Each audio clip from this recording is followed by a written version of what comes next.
Indahnya Indonesia, terlebih jika dipimpin oleh sosok yang berangkat dari suara dan aspirasi rakyat, dipilih secara langsung, umum, jujur, dan adil oleh rakyat. Pemenang di hati rakyat, bukan mereka yang melakukan segala cara untuk menang.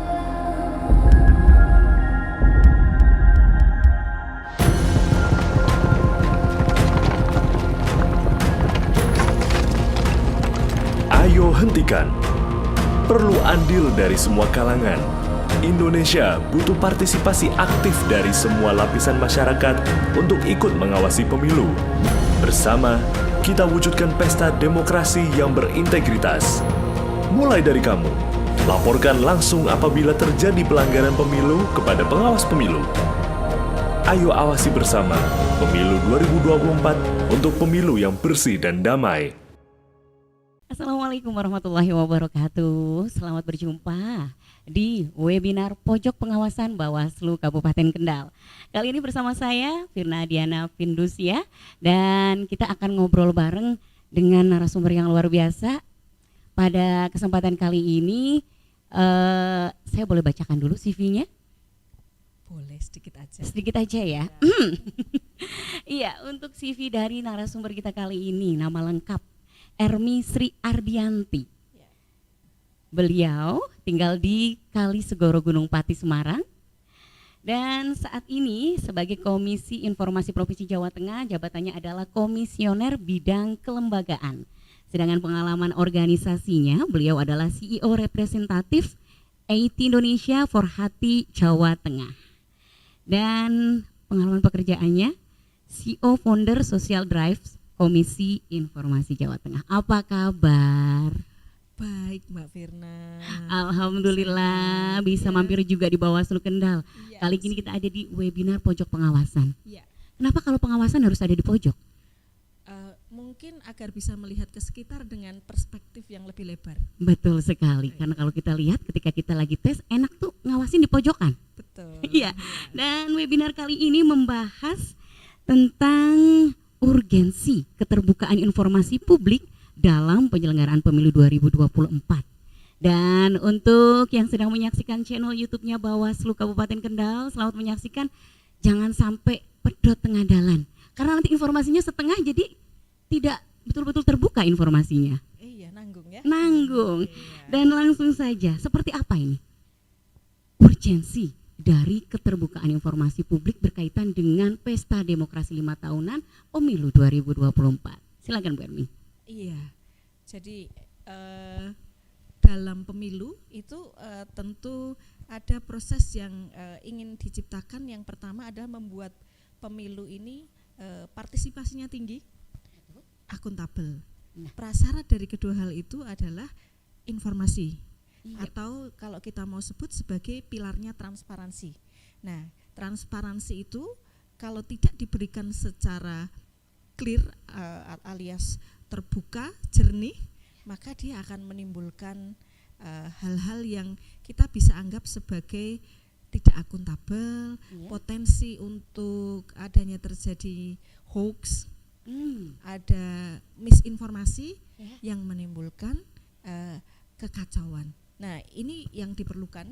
Jadi informasi publik di dalam pemilu menurut saya adalah prasyarat untuk menciptakan pemilu yang akuntabel dan juga pemilu dengan partisipasi yang baik. Jadi tidak bisa sebuah pemilu yang berhasil ya, yang akuntabel, partisipasinya bagus tanpa ada informasi publik. Kira-kira gitu. Iya, jadi informasi justru menjadi modal utama berjalannya pemilu yang akuntabel dan akhirnya menuju hasil yang lebih sempurna lagi, maksimal, tentang informasi-informasi apa yang harus diterima oleh masyarakat. Sepenuhnya bahwa mereka adalah pemilih, Ya. informasinya janjani. Ya. Apa tuh yang dibutuhkan? Dan ini berkaitan dengan tugas fungsi dari Bawaslu. Sebenarnya informasi apa saja ini yang berhak diterima oleh masyarakat? Ya, dalam keterbukaan informasi publik kita bisa melihat bahwa informasi publik dibagi menjadi 3 hal ya. Informasi berkala. Nah, ini Bawaslu secara rutin harus menyediakan informasi tanpa diminta.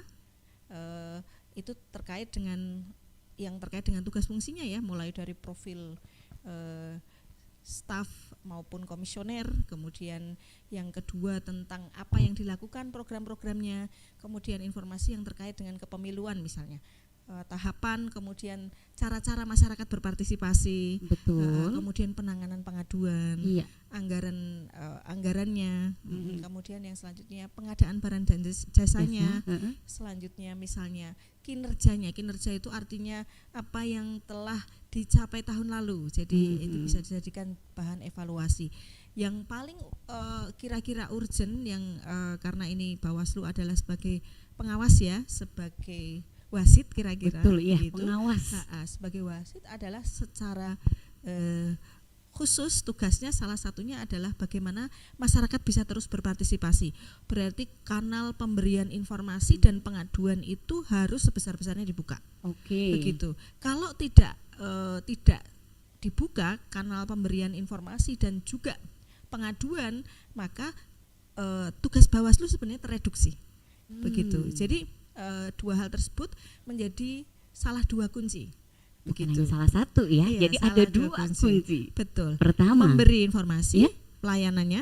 betul. Yang kedua adalah menerima pengaduan plus Solusi kali ya. solusinya atau tanggapan atas pengaduan. Nah, itu penting sekali. Nah, Ya. kalau kita lihat di era digitalisasi seperti ini, berbagai kanal informasi bisa dengan mudah diakses oleh warga masyarakat ya, terutama untuk para pemilih dan pemilih pemula Iya. yang mungkin baru tahun ini mereka melaksanakan kewajiban Betul. memberikan suara. Nah, kalau kita ngomongin Gen Z, generasi Z itu bisa lah mengakses kemana-mana. Kita coba menelusur ke beliau-beliau yang mungkin tidak terakses oleh media sosial dan lain sebagainya. Bagaimana cara mereka mendapatkan informasinya, Bu? Ya, jadi sebenarnya seperti website terus media sosial itu sebenarnya pilihan-pilihan yang kalau bisa dibilang itu ada preferensi umur ya. Misalnya Bawaslu Kendal misalnya menggunakan TikTok, pasti target audiensnya adalah Gen Z. Atau Instagram umurnya lebih naik sedikit. Betul. Atau Facebook dia 40 preferensi ke umurnya, atas. iya betul. Jadi atau Twitter, Iya. semua punya preferensi masing-masing. Kemudian yang kedua adalah hambatan geografis misalnya. Iya. Ya, tidak semua orang punya Terakses akses internet, internet. ada blank spotnya.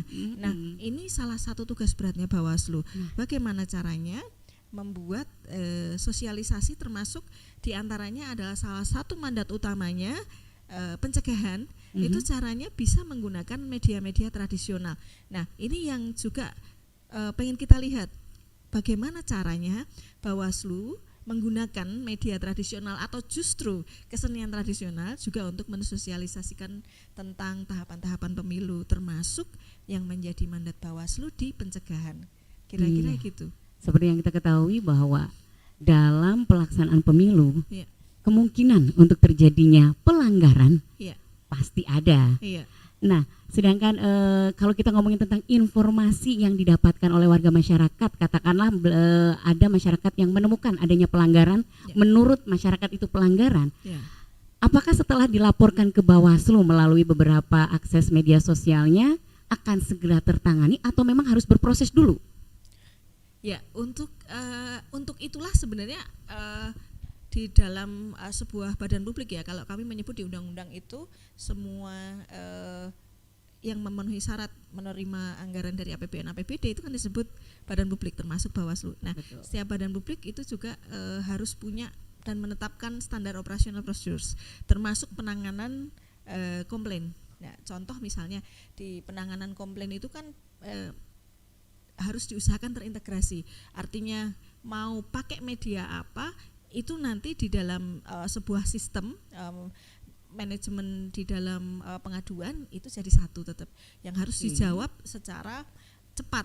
Tapi memang prosedurnya tergantung dari badan publik masing-masing. Contoh misalnya kalau lapor GUP itu harus ditanggapi 1 kali 24 jam. Nah, Bawaslu ini silahkan itu ditentukan. Yang paling penting ketika membuka layanan aduan itu juga harus disertai dengan kepastian Jadi diusahakan nanti misalnya apakah ada sistem tracking. Iya. Seperti kalau mengirim barang itu ketahuan. Oh, Udah jadi sampai mana posisi nih? saya ada di mana. Iya. Nah, sama dengan pengaduan.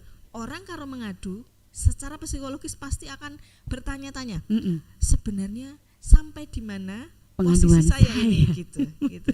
Nah, sekali. ini kita mendorong kepada Bawaslu ya untuk juga melakukan tanggapan atas komplain itu bisa juga diupdate ya, tracking. Iya, betul. Jadi kalau misalnya seorang pengadu nanti kalau lewat sistem berarti login pakai CAPTCHA atau pakai apa itu bisa langsung tahu ada di mana posisinya.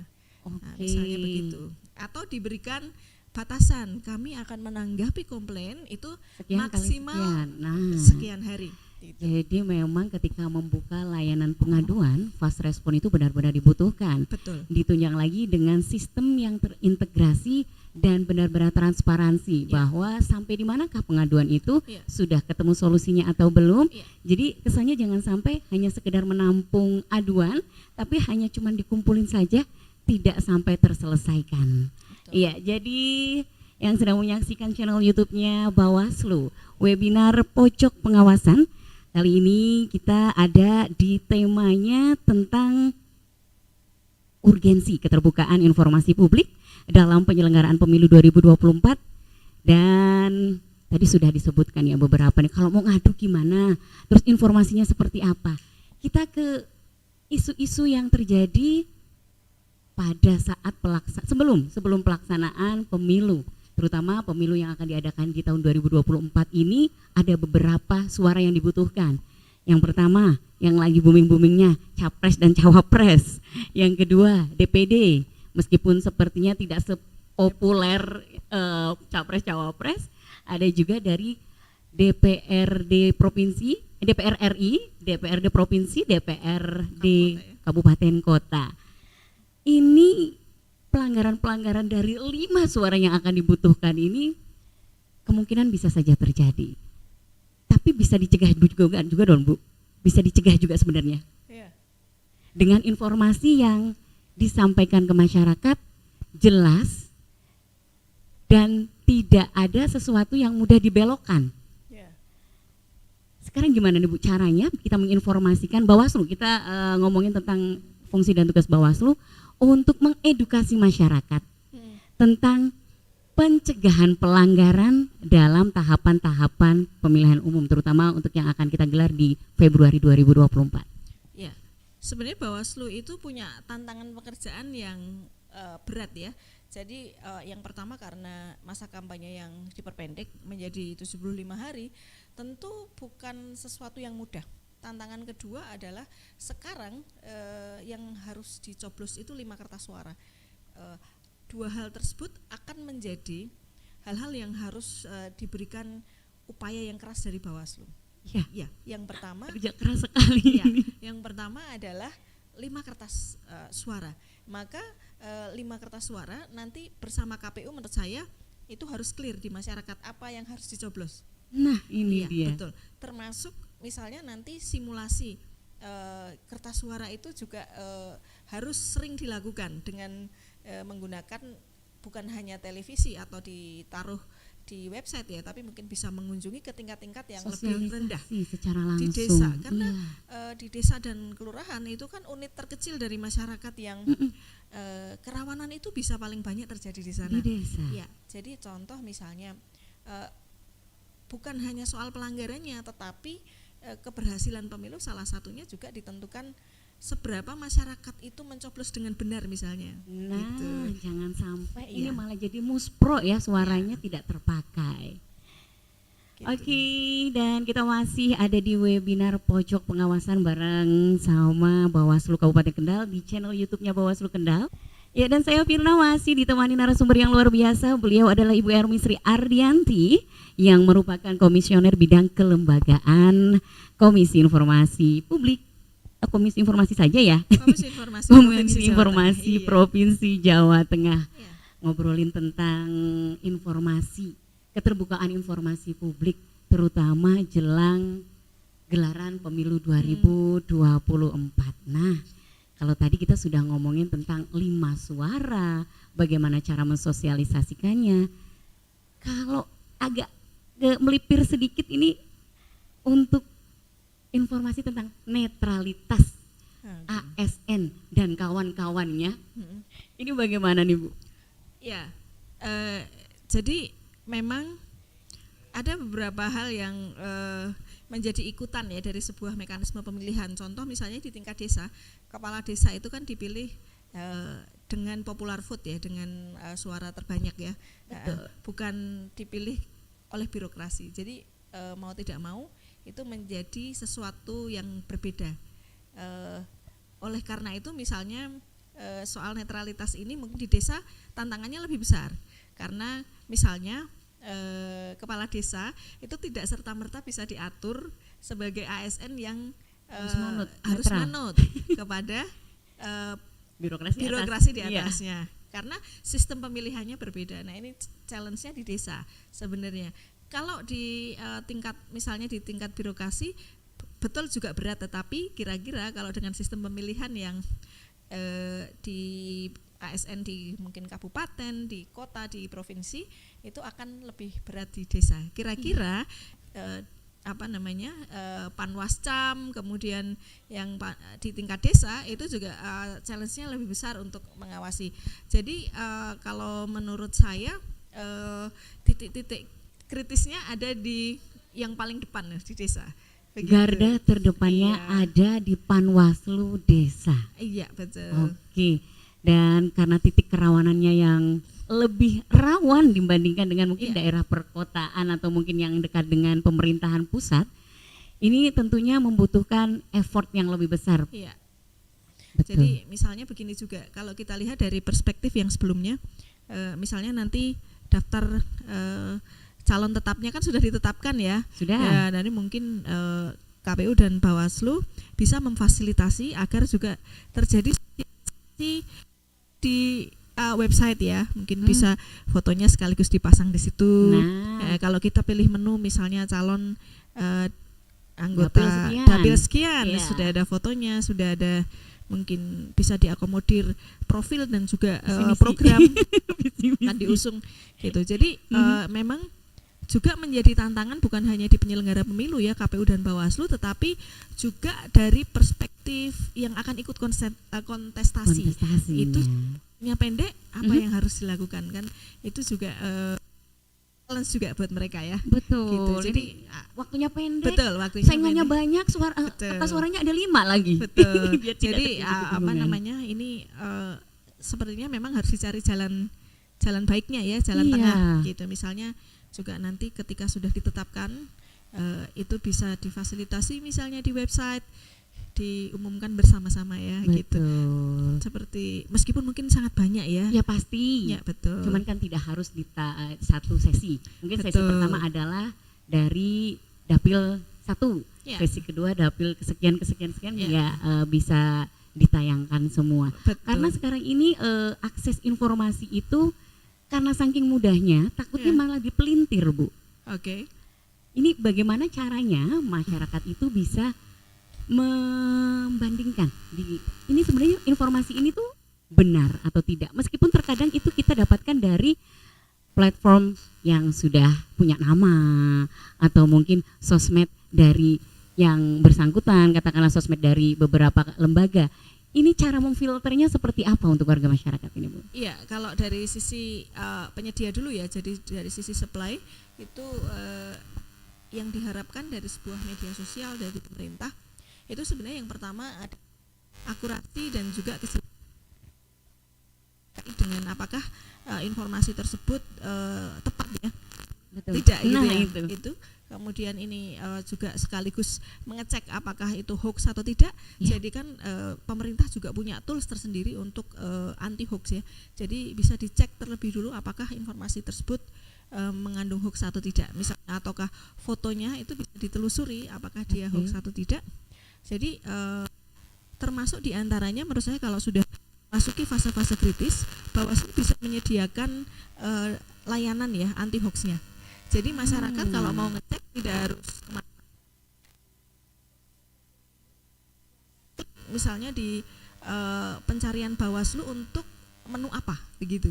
Itu menurut saya akan sangat membantu bagi masyarakat untuk mengetahui apakah informasinya valid atau tidak, karena harusnya itu memang disediakan oleh lembaga-lembaga resmi begitu.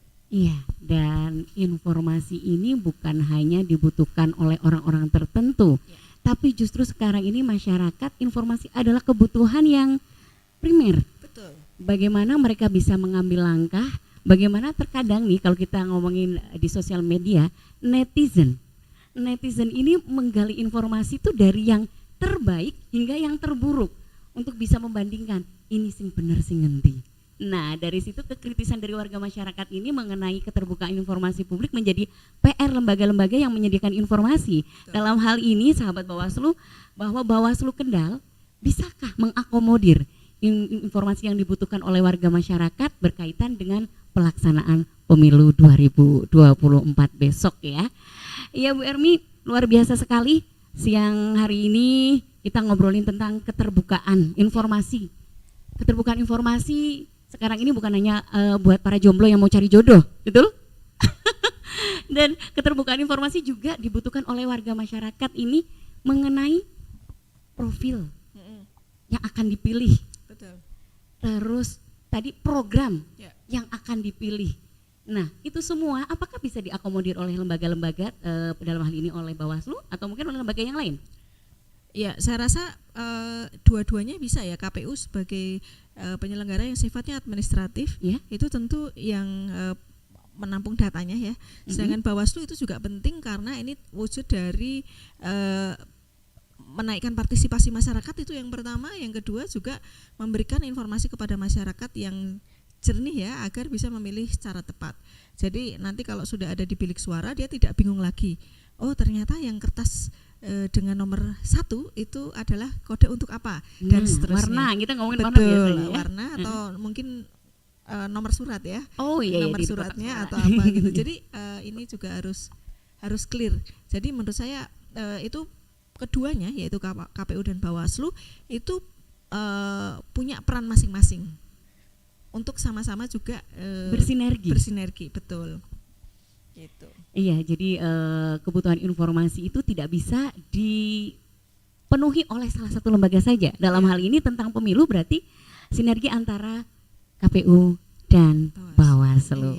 Iya, seru sekali obrolan kita kali ini di webinar Pojok Pengawasan ya. Pengawasan tentang pemilu, karena ini masih hangat-hangatnya, terutama untuk pemilihan capres dan cawapres ini memang sedang menjadi pembicaraan yang tidak hanya dibicarakan di belakang meja, tapi di beberapa tempat. Ini pengalaman saya pribadi, saya cuci motor aja, yang nyuci motor ngomonginnya tentang itu Bu. Dan yang saya takutkan ketika mereka ngobrol itu tidak berdasarkan informasi yang valid dan akan menjadi hoax yang prematur. Karena belum diputuskan sudah menjadi hoax yang prematur ya Bu ya. Nah, untuk sosialisasi tentang informasi yang baik, benar dan sesuai dengan rule-nya, apakah ini juga menjadi kewajiban dari Bawaslu? Ya, jadi kalau di dalam standar itu memang sebuah badan publik memang harus memeriksa akurasi ya. Jadi akurasi itu terkait dengan mulai dari menggali informasinya sampai menampilkan informasinya ke media komunikasi dari badan publik. Jadi contoh Bawaslu misalnya setiap mau menayangkan di media sosial sebuah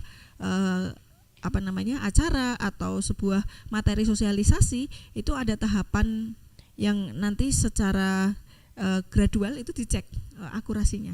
Jadi ini sebenarnya adalah untuk memastikan bahwa ketika sudah tayang itu akurat dan bisa dipertanggungjawabkan. Karena begini, sekali sebuah lembaga memberikan informasi yang keliru, itu reputasinya kan akan sangat jatuh. Berpengaruh. Gitu. Betul. Jadi untuk itu, itulah kenapa kami mendorong ada aturan tentang akurasi di dalam menayangkan informasi di media masing-masing, mau di website, mau di media sosial, atau bahkan di blast di WhatsApp misalnya. Ini lebih gampang sekali peredarannya. Ya, betul. Iya, terutama di beberapa grup WhatsApp ini biasanya teruskan Betul. tanpa disaring, mereka hanya ini info penting, padahal kalau kita lihat lagi bahwa informasi seperti itu menyesatkan, tapi karena memang kadang kita hanya sekedar meneruskan saja pesan yang sudah disampaikan. Ya, dan memberikan informasi pada masyarakat terkait layanan permohonan informasi nih. Kan tadi via beberapa sosmed, ada juga aduan. Sebenarnya kalau sekarang ini masih bisa nggak sih kalau pengaduannya langsung ke Bawaslu? Ini pertanyaannya. Bisa ya, jadi kan ada kalau di kami itu pada saat pelayanan pengaduan itu menyarankan ya, merekomendasikan memang ada 2 jalur ya. Iya. Di dunia Nyata? dan di dunia maya. Betul. Nah, dua-duanya mempunyai posisi yang sama. Iya. Artinya sama-sama harus dilayani gitu. Jadi kalau datang itu selain ada petugas layanan yang responsif, juga kami mendorong untuk juga aksesibilitasnya. Jadi misalnya bila ada pemohon dari penyandang disabilitas itu juga harus difasilitasi secara infrastrukturnya, sarana prasarananya begitu. Iya, jadi memang di beberapa lembaga dan kantor-kantor OPD juga memang fasilitas untuk disabilitas memang harus ada. Betul. Disendirikan dalam arti agar tidak mempersulit mereka yang ingin mendapatkan pelayanan. Betul. Iya, dan sahabat Bawaslu masih di webinar Pojok Pengawasan bersama Ibu Ermi Sri Ardianti. Beliau adalah Komisioner Bidang Kelembagaan Komisi Informasi Provinsi Jawa Tengah. Ini berarti selalu bertemu dengan hal-hal yang berbau dengan menginformasikan kepada masyarakat. Ya. Jadi tidak ada yang ditutup-tutupi? Ada dong. Ada ya, harus ada. Seterbuka-terbukanya harus ada sesuatu yang memang tidak disampaikan atau bagaimana ini? Iya, kalau secara prinsip Undang-Undang Keterbukaan Informasi kan semua informasi terbuka kecuali yang dikecualikan. Oh, memang ada hal-hal tertentu yang memang tidak di-share. Hanya memang mengecualikan informasi itu harus ketat dan terbatas. Jadi harus ada mekanisme namanya uji konsekuensi, begitu. Oke, siap. Ilmu lagi nih ya. Ngomonginnya paus semua dari tadi. Iya, Ibu Ermi. Menurut Ibu ada di Komisi Informasi Provinsi. Perjalanan dari pemilu tahun 2019 menuju ke 2024. Progresnya untuk keterbukaan informasi publik seperti apa? Untuk keterbukaan informasi publik tentu mulai bahkan dari tahun lalu sejak ada rapat koordinasi nasional Komisi Informasi se-Indonesia, kita sudah mencanangkan bahwa kita akan support kepada lembaga penyelenggara pemilu, memastikan bahwa semua penyelenggara pemilu itu melaksanakan pelayanan informasi publik yang baik. Jadi untuk mendukung pemilu yang berkualitas, itu ditegaskan lagi di tahun ini. Itu semua KI seluruh Indonesia juga mendeklarasikan hal yang sama, termasuk akan membuat MOU dengan KPU RI dan Bawaslu RI. Tentu ini adalah komitmen bersama, karena sebenarnya pemilu yang berkualitas tidak hanya bisa dilakukan oleh lembaga penyelenggara pemilu saja, tetapi juga faktor-faktor kolaborasi dengan lembaga lain juga sangat perlu. Itu yang pertama. Yang kedua, Komisi Informasi itu juga akan menerima permohonan sengketa informasi pemilu. Sengketa informasi pemilu. Iya. Ini mungkin bukan hal yang aneh lagi. Iya. Ketika sebuah informasi yang disampaikan ke warga masyarakat ini kayak ada sesuatu kayak gambling sengketanya itu ya Bu ya. Itu penyelesaiannya seperti apa Bu? Jadi begini, kalau di sistem permohonan informasi di Komisi Informasi, terutama menjelang pemilu itu memang ada kekhususan ya. Jadi untuk misalnya ini kita sudah masuk ke tahapan pemilu, artinya dimungkinkan akan ada permohonan sengketa. Jadi contoh misalnya tahun 2019 itu sengketa pemilu itu terkait dengan ada satu form yang diminta oleh sebuah partai politik kepada sebuah KPU di Provinsi Jawa Tengah. Bukan KPU provinsi tetapi di wilayah Provinsi Jawa Tengah, artinya kabupaten kota, karena menurut KPU yang bersangkutan itu dikecualikan, maka pemohon informasinya keberatan dan lalu menggugat ke menjadi sengketa informasi pemilu di Komisi Informasi Provinsi Jawa Tengah. Yang kita juga harus antisipasi adalah kesiapan kami untuk menerima sengketa informasi pemilu. Jadi persidangannya harus lebih cepat karena jangan sampai kalau kita memutus terlambat, jangka waktu yang ditetapkan untuk sebuah penetapan itu akan jadi tidak ada artinya menggugatnya.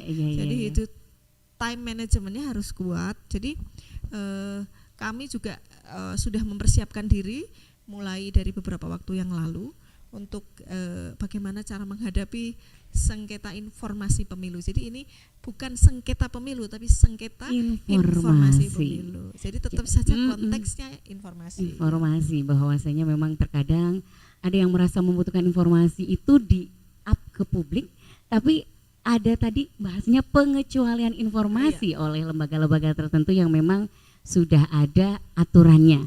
Dan mereka pengaturannya dari lembaga itu sendiri ya? Iya, betul.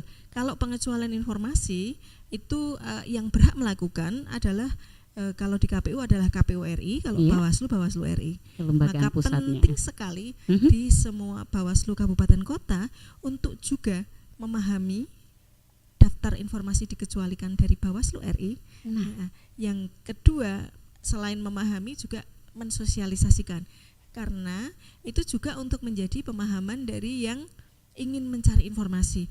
Oh, ternyata ada sekian informasi dikecualikan di Bawaslu. Jadi masyarakat juga paham. Iya.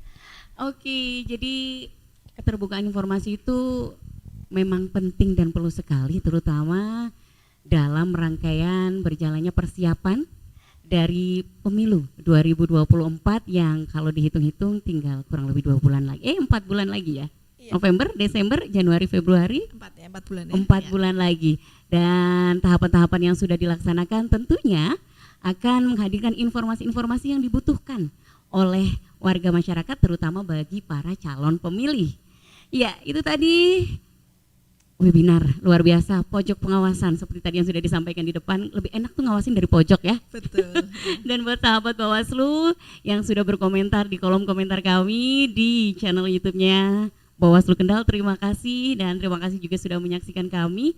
Untuk informasi apa saja yang Anda butuhkan, semoga saja bisa didapatkan ya, tanpa harus dengan kebingungan-kebingungan di awal. Karena kalau kita lihat beberapa sosmednya dari Bawaslu sudah mulai dari Instagram, ada Facebook, kita juga dari Bawaslu ada webnya. Semoga saja bisa memenuhi rasa ingin tahu warga masyarakat agar tidak ada lagi dusta di antara kita. Iya, terima kasih Bu Ermi Sri Ardianti yang sudah mampir ke Bawaslu Kendal, dan ilmu-ilmu paus yang luar biasa, penuh dengan informasi, inovasi, dan apalagi Bu? Apalagi? Banyak lah ya. Banyak sekali. Yang belakangnya sih. Iya sih, aduh nasi dong. Iya, dan saya Firna, terima kasih untuk sahabat Bawaslu yang menyaksikan channel YouTube-nya Bawaslu. Itu tadi webinar pojok pengawasan dalam rangka persiapan Pesta Demokrasi 2024, Pemilu 2024 yang nantinya akan menyediakan 5 kertas suara. Semoga saja tidak ada simpang siur informasi setelah ini. Ya, dan saya Firna dan juga Ibu Ermi Sri Ardianti mohon undur diri. Terima kasih. Terima kasih banyak. Salam sehat untuk Anda semuanya. Salam sehat untuk Bawaslu. Billahi taufiq wal hidayah. Wassalamualaikum warahmatullahi wabarakatuh.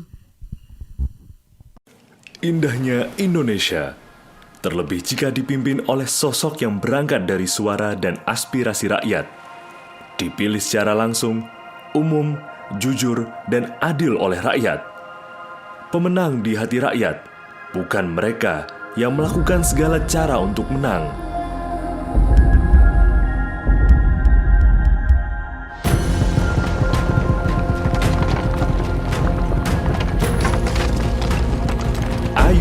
hentikan. Perlu andil dari semua kalangan. Indonesia butuh partisipasi aktif dari semua lapisan masyarakat untuk ikut mengawasi pemilu. Bersama, kita wujudkan pesta demokrasi yang berintegritas. Mulai dari kamu, laporkan langsung apabila terjadi pelanggaran pemilu kepada pengawas pemilu. Ayo awasi bersama Pemilu 2024 untuk pemilu yang bersih dan damai.